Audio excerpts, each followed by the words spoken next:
Zaldico at asawa na si Maylin nag-renew ng vows Vatican.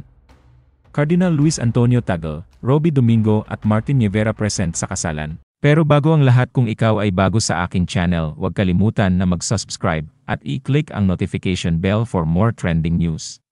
Naging mainit na usap-usapan ngayon ang renewal of vows ng dating Ako Bicol Rep Zaldi at ng kanyang asawa na si Maylin sa Vatican. Ito ay matapos mabanggit ang mga pangalan ni Cardinal Luis Antonio Tagle, host na si Roby Domingo, at singer na si Martin Nievera.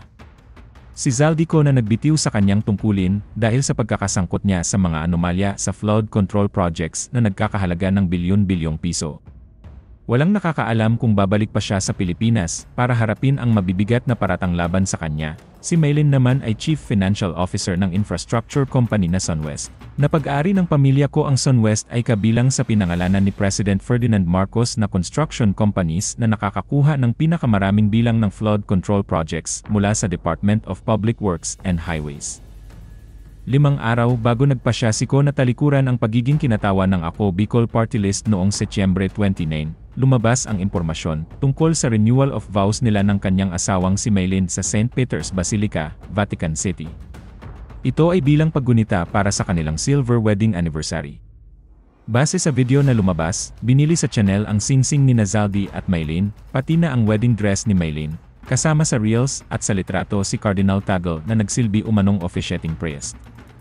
Makikita rin sa isang larawan si Roby Domingo na, di umano, host ng reception. Sa isa pang larawan, makikita namang hinaharana ni Martin Nievera si Maylin. Nangyari ang renewal of vows ng mag-asawang Ko noong 2024, nang hindi pa nasasangkot si Zaldi sa korupsyon at sa bilyong pisong anomalya sa flood control projects. Malaki ang posibilidad na walang alam sina Cardinal Tagle, Roby, at Martin sa pagkatao ng mga kumuha sa kanilang serbisyo. Tinanggap ng mga artista ang imbitasyon dahil bahagi ito ng kanilang propesyon, kaya hindi sila dapat idawit sa pagkagalit sa corrupt public officials.